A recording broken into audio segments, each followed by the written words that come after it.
Ground Baez. Wendy has several workshops coming up, writing workshops. Wednesday, November 12th, and December 10th, 6:30 p.m. Let's see, where are these? Community Ed. Through Community Ed? Okay. Oh, Henry High School, 4320 Newton Avenue, North Minneapolis. Okay. And then, let's see. Writing Your Story, Saturdays, November 8th through 29th, 3:30 p.m. to 5 p.m. I'll leave this up here. You can talk more about them.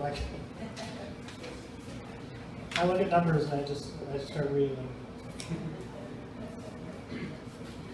Wendy Baez is a writer, teacher, performance poet, and installation artist. Wendy has published poetry and prose in numerous literary journals and anthologies and authored the poetry collections Ceremonies of the Spirit and Transparencies of Light. Wendy received McKnight and Minnesota State Arts Board's grants to bring writing workshops into nonprofits and is a member of the Minnesota Prison Writing Workshop. What brings her joy is the creative process alone or in circles. Of her 4 grandsons, one loves to write and one loves to read, so apparently her genes did get passed on after all. Please welcome Wendy.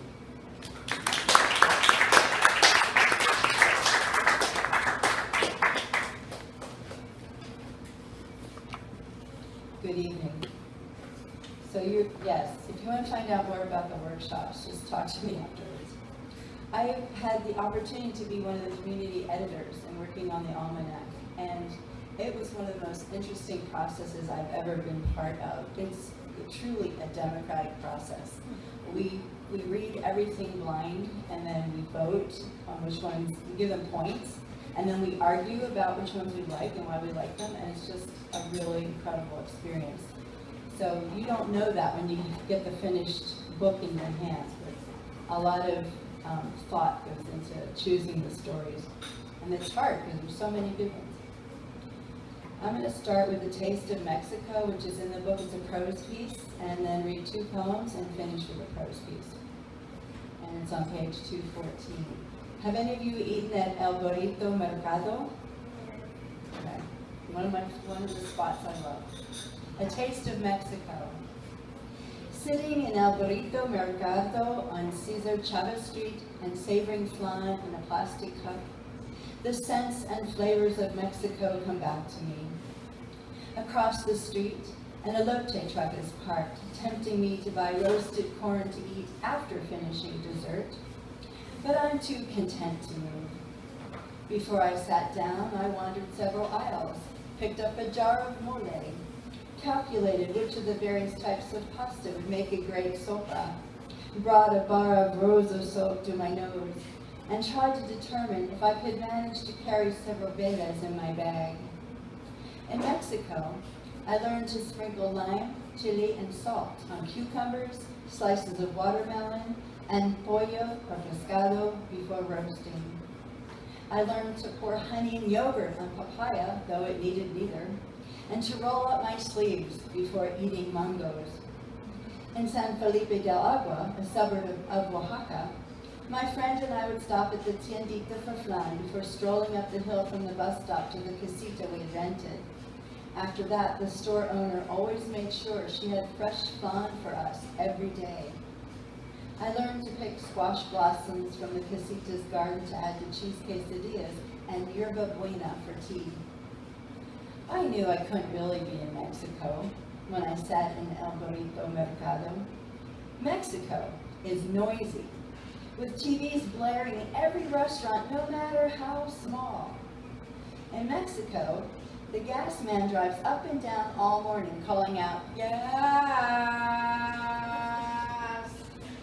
The waterman has his own version of tooting and calling, and cars and trucks belch and roar. Then there's the sound of la tortilleria. The chains and pulleys that move the masa to be flattened and baked screech and clang before dropping the hot tortillas to be packed in paper. Neighbors are calling to children playing kickball in the street. If you're in El Mercado, vendors are shouting out their wares, and if you're watching the processions, the wedding processions going to church, mariachi bands are trumpeting. So no, this can't be Mexico. It's fairly quiet. except for the ting of the door opening and shutting, and the cook calling out an order, as I wait to taste a flavor that brings me back to a place where my senses came alive. So my poem that I'm going to share is called Birthday Gift, and my friend Gizmo will recognize what this poem is about. You walk through the lush grass dampened by dew, past the fire with its drifting threads of story and laughter to the edge of the lake. Twilight, and your aging eyes smudge the place where water meets earth. And the pier is narrow and slick, so you stop and look down at your feet. The edge where dark waters caress rock and mud before stepping out onto the lake just in time to see the bright, full moon shimmer on its blue-black expanse. The moon, as lovely as a crystal marble or a perfect ceramic plate, has begun to glow from behind the blackened shapes of the tall surrounding trees, shuddering in a night breeze. Up on the deck, music from the time when you first learned the intransigent names for longing plays through the window. And friends dance wildly on the soft wood, their hair silhouetted by candles that turn the inside of the house into magic, as if it is finally awake and alive. And a joy cascades through your bones, a silver you cannot catch or hold, but know it is gilding your heart all the same, an illumination and a birthday gift. The summer night is fragrant with green and friendship, and you hear a gentle lisp where water and earth sing in a harmony you are beginning to reclaim. Not bad for turning 60, huh? Falling. So this time of year, this poem comes at this time of year. It's been a gorgeous, absolutely gorgeous fall, hasn't it? It's just been incredible. Falling. See how we fall towards Earth's dark womb. Gone is the clover grass, September's ripening. Among the lush green heat in cornfields and apple orchards, the bees have spun honey. Golden, golden, golden is how I want to remember this interlude between storms, the hurricane summer, the Arctic blast to come. The sky is still sulking, and everywhere we're packing it in, squirrels to their hideaways, geese and moonlit formations. We tidy the last pile of beach gear with a sigh and stuff one more pair of wool socks in a stiffening drawer. Draw close to the fire, pull down the blinds.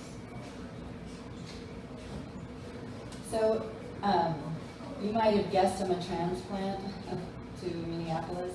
I spent a lot of the years in New Mexico and some time in Mexico. And so I was very, very resistant and very stubborn about moving here. I used to say I will never live in that place. It's too cold. But I had this experience that I want to share of being out in the snow, and it changed me.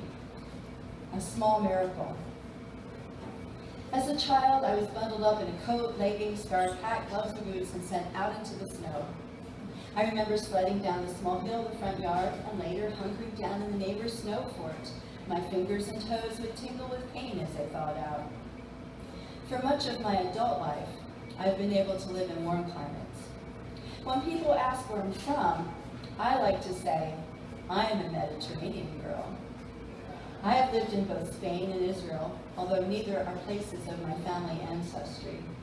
I never wanted to live in Minnesota, and never imagined I would. But the call to spend time with grandsons was impossible to resist. The first snowfall is always beautiful, but it doesn't take long for me to grumble about the cold, to dread icy sidewalks. Yes, I have learned which bus stations have heat lamps, thank goodness. To always carry an extra scarf and to wear long johns, but except for the first magical snowfall, I feel myself contract as soon as the weather changes, hoping spring hurries up and comes back. Last year was no exception.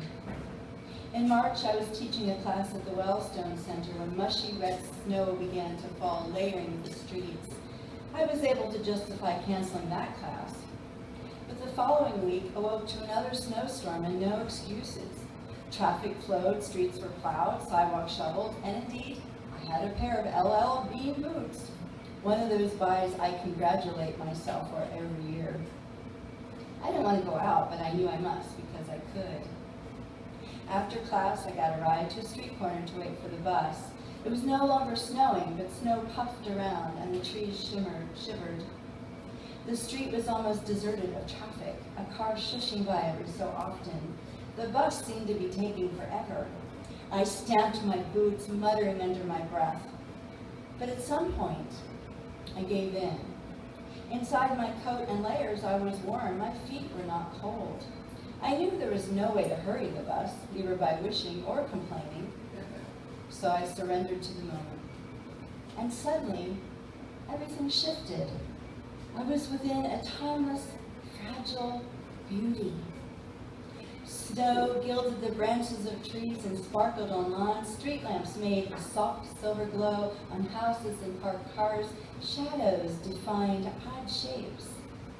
It was silent, but for the occasional shush-shush of a car driving past, the air was frigid, but crystal and clear. The world enfolded me, dazzling, breathtakingly beautiful. I think I reached Satori,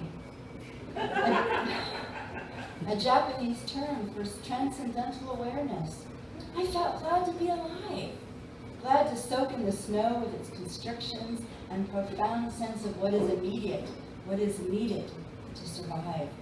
I was alive, and the world around me was pristine, gorgeous, hallowed. I cannot even find the words to describe how beautiful it was. Since then, I view winter differently, not with anticipation, perhaps.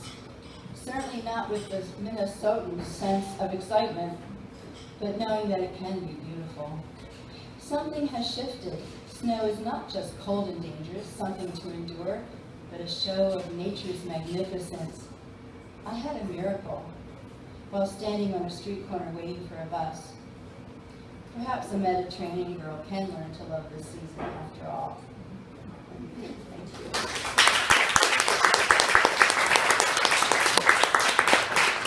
Not to say that I'm in any hurry for the snow to come.